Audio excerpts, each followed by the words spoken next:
Hello students, આજે આપણે સંધિના પ્રકારો જે ગયા લેક્ચરમાં આપણે જોયા હતા કે સંધિ એટલે શું, સંધિના પ્રકારો કેટલા છે, એમાંથી આપણે જે 3 પ્રકારો છે એમાંથી પહેલો પ્રકાર ભણેલા હતા સ્વસંધિ. એનો પહેલો પ્રકાર એ ભણી ગયા સજાતીય સંધિ, અને આજે એનો આપણે બીજો પ્રકાર જોશું વિજાતીય સંધિ એટલે શું. હવે જુઓ વિદ્યાર્થી મિત્રો, જે સજાતીય સંધિના નિયમો છે એ શું થતું હતું તો કે અ પ્લસ અ તો આ થઈ જતું, એ સજાતીય હતું. હવે અહીંયા જોવામાં આવશે કે વિજાતીય સ્વસંધિ છે તો કે અની સાથે ઈ લાગશે તો શું બની જશે, આની સાથે ઈ લાગશે તો શું બની જશે. એવી રીતે આજે આપણે વિજાતીય સંધિમાં જોશું. એટલે કે એના આપણે વ્યાખ્યા જોઈએ તો અલગ અલગ ઉચ્ચાર સ્થાનેથી ઉચ્ચારતા સ્વર એકબીજા સાથે જોડાઈને દીર્ઘ સ્વર બને છે ત્યારે વિજાતીય સંધિ બને છે. હવે આના પણ આપણે નિયમ છે એ નિયમ જોઈ તો પહેલો નિયમને આપણે શરૂઆત કરી દઈએ કે વિજાતીયમાં પહેલો નિયમ શું છે તો કે સજાતીયમાં આપણે કહેતા હતા અ પ્લસ અ તો આ બનતું હતું, તો વિજાતીયમાં શું થઈ જશે અ પ્લસ એ આવવું જોઈએ તો વિજાતીય સ્વર થઈ જશે. તો અહીંયા આપણે જોઈએ નિયમ પહેલો છે અ કે આ સ્વર પછી ઈ હસ્વ અથવા તો દીર્ઘ ઈ સ્વર આવે તો તે બંને સ્વર જોડાઈને એ સ્વર બને છે. આપણે એ કેવી રીતે જોડવાનું હોય તો શું કરવું પડે એ આપણને ખ્યાલ આપે છે. તો હવે આપણે જોઈએ વિજાતીય છે, અની સાથે ઈ હસો જોડવામાં આવે તો એ બને છે, અની સાથે ઈ દીર્ઘ જોડવામાં આવે તો પણ એ થાય, અને આની સાથે ઈ હસ્વ જોડવામાં આવે તો પણ એ થાય, અને આની સાથે ઈ દીર્ઘ જોડવામાં આવે તો પણ એ થાય. નિયમ બહુ સહેલો છે કે અ કે આમાં બે માંથી કોઈ પણ ઈ જોડવામાં આવે તો એનો અર્થ તો એનો જે શબ્દ બને છે એ બની જાય છે. હવે અહીંયા જો ઉપ પ્લસ ઇન્દ્ર તો આપણે શું કરવું ઉપેન્દ્ર.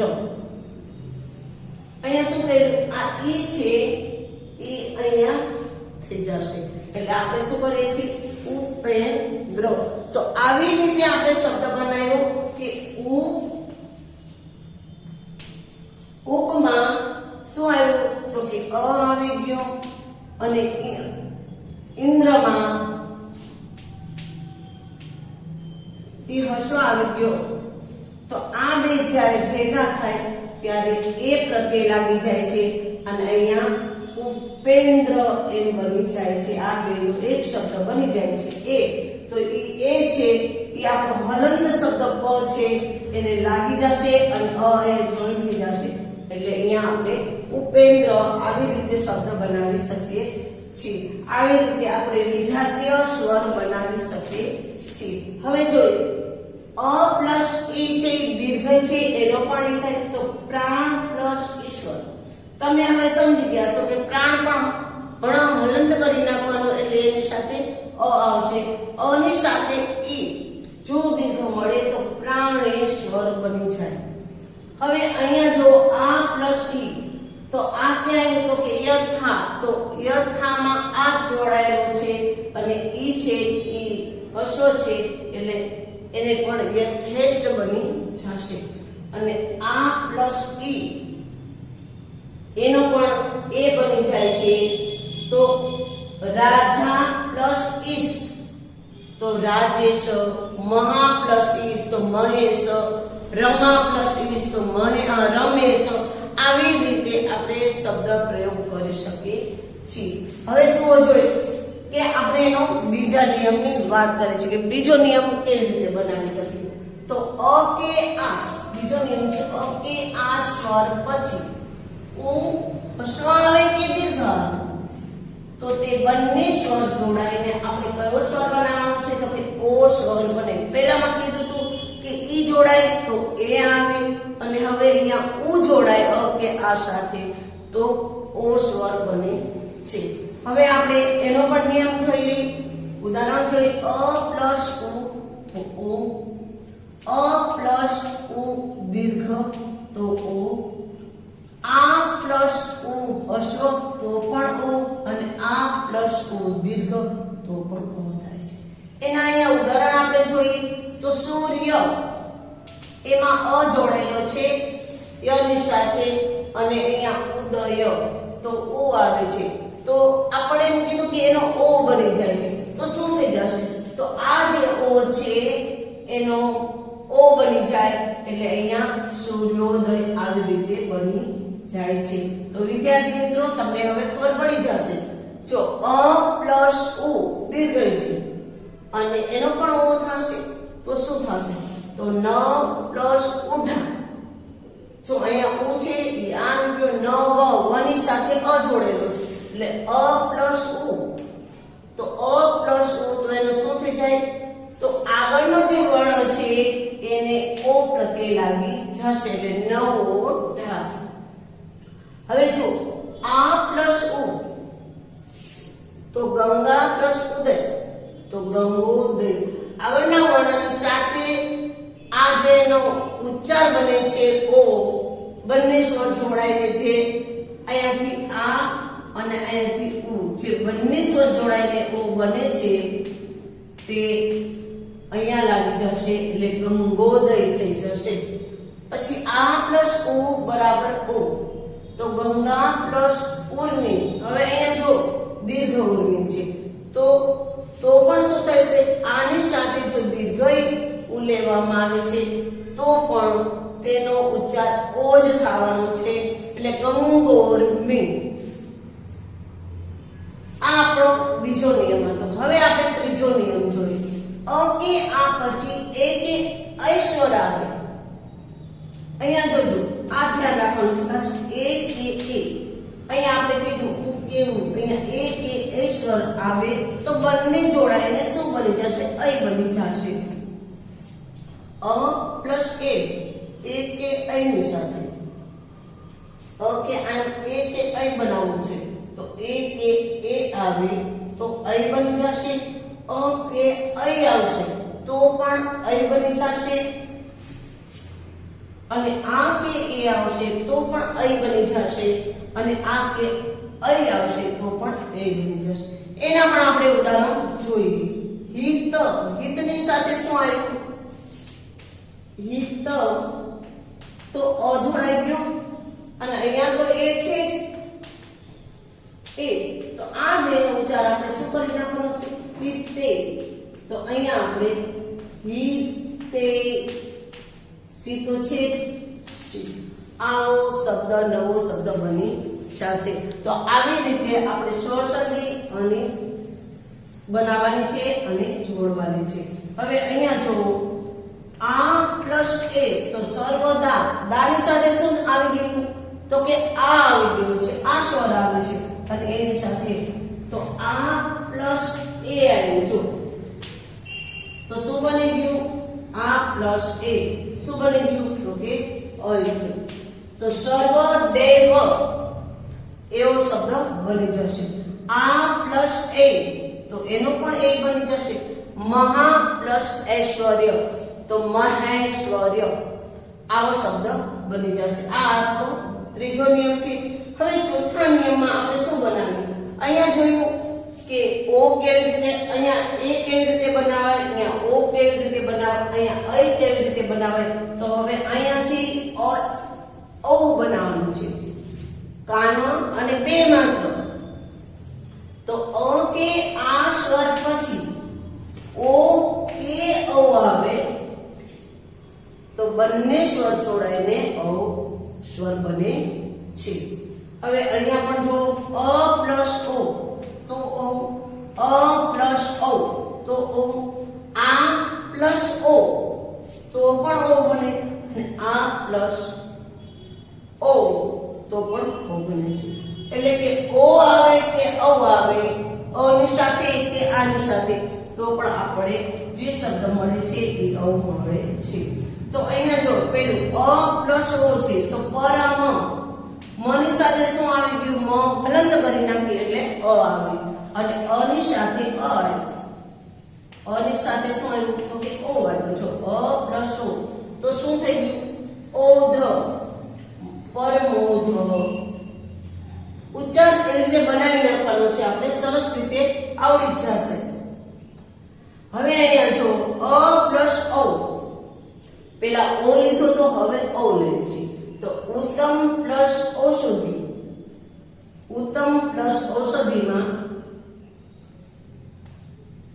તો ઉત્તમ ઔષધિ હવે આ પ્લસ ઓ તો એનો પણ આ ગંગામાં શું જોડાયેલું છે તો કે આ જોડાયેલું છે ગંગા ગા તો આ જોડાયેલું છે અને ઓધ તો ગંગોધ અને આ પ્લસ ઓ ની સાથે તો પણ આપણે ઓ બની જાય છે તો મહા તો એની સાથે આ જોડેલો છે અને આ પ્લસ ઓ એટલે મહૌષધિ આવી રીતે આપણે એના ચાર નિયમમાં તમે ખાસ જોયું હશે કે એ કેવી રીતે બનાવો ઓ કેવી રીતે બનાવો અ કેવી રીતે બનાવો અને ઓ બનાવો હવે આપણે નિયમ 5 માં વિશે અભ્યાસ કરીએ છીએ તો ઈ કે ઈશ્વર પછી કોઈ પણ વિજાતીય સ્વર આવે તો બંને સ્વર જોડાઈને ય બની જાય છે શું ય વ્યંજન આવે છે હવે વી પ્લસ આક્રમ તો આપણને કેમ ખબર પડે કે અહીંયા ય લેવાનું છે તો વી છે એ કેવો છે